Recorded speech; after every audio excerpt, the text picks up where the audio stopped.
Décadas atrás se acostumbraba a decir no me gusta estudiar historia porque no puedo aprenderme fechas o nombres de lugares. Paulatinamente el estudio de la historia dejó de interesar y la consecuencia es que estamos recurriendo a explicaciones basadas en historias inventadas. Veamos de qué se trata.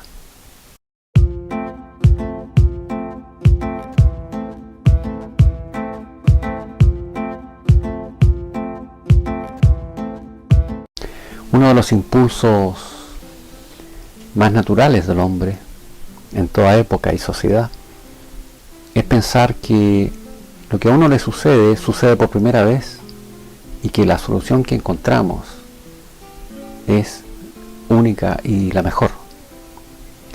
Sin embargo, la historia contribuye a entender mejor nuestra realidad, a entender cómo han hecho otros hombres para solucionar los problemas que estamos viviendo. Mirar la historia nos permite conocernos, anticiparnos a nuestras formas de enfrentar la realidad cotidiana, tanto a nivel personal como pueblos, ¿no es cierto?, como sociedad, como organizaciones. Y en ese sentido la historia no tiene muchas cosas nuevas. Podemos decir, por ejemplo, que esa frase muere el roto Quesada no la inventó Condorito, sino que ya se usaba en la época de los romanos, la Roma antigua. Lo mismo con el famoso letrero ese, cuidado con el perro, eso lo encontramos en Pompeya, en el primer siglo después de Cristo, ¿no es cierto? Y así a través de la historia se puede encontrar la interpretación de muchos hechos.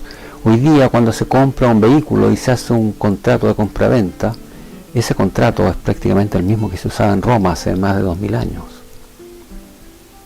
Si nosotros queremos entender una ley en Chile, la Constitución, gracias a Andrés Bello, nosotros podemos ver que esas leyes son las mismas que usó Francia y las mismas que usaron los romanos.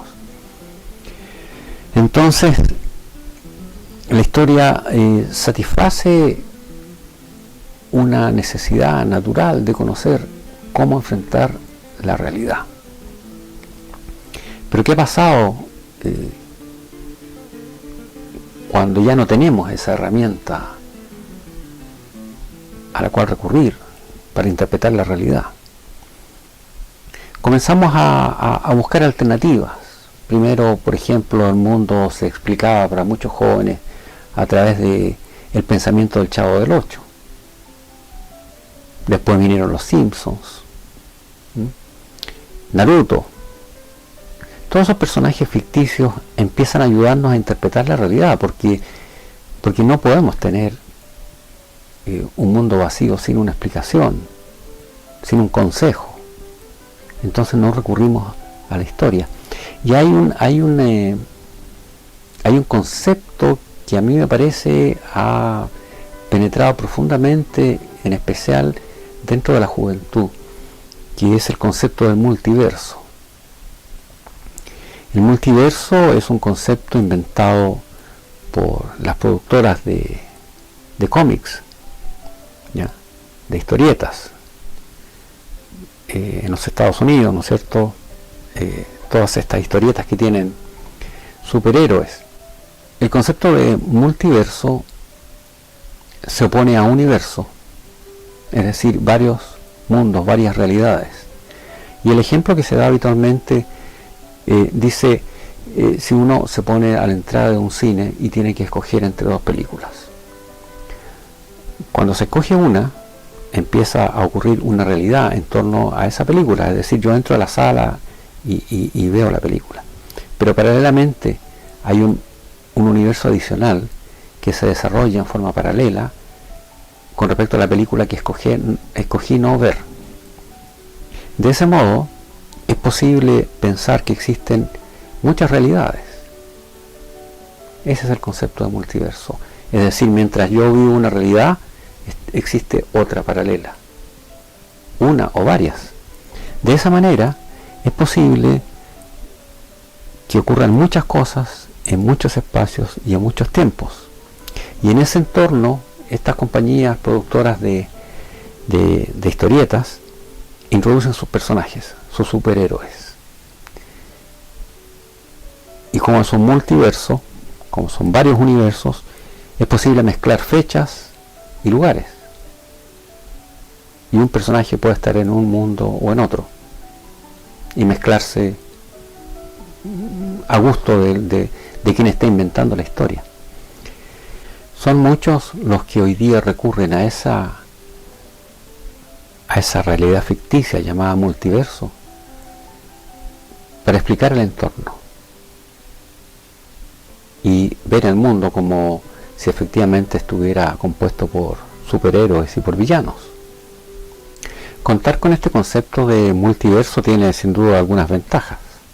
Nos permite mezclar épocas, personajes, ignorar el pasado. Estos superhéroes o estos supervillanos aparecen sin importar de dónde. Y ahí están los villanos tratando de dominar el mundo con un rayo superpoderoso, o tratando de usar una máquina que nos va a dejar sin oxígeno en toda la Tierra, o un superhéroe con capacidades para correr a cientos de kilómetros por hora, a nuestro gusto. Sin embargo, no son realidad y no nos sirven para explicar nuestra realidad. Por eso es importante entonces retomar el estudio de la historia, tarea que no es fácil, o por lo menos es mucho más difícil que ver una historia de superhéroes. Surge entonces la invitación a comenzar el estudio de la historia. Puede ser, por ejemplo, con la Ilíada, un libro que escribió Homero hace ya más de 2000 años. Haga la prueba y cuéntenos cómo le va. Hasta la próxima.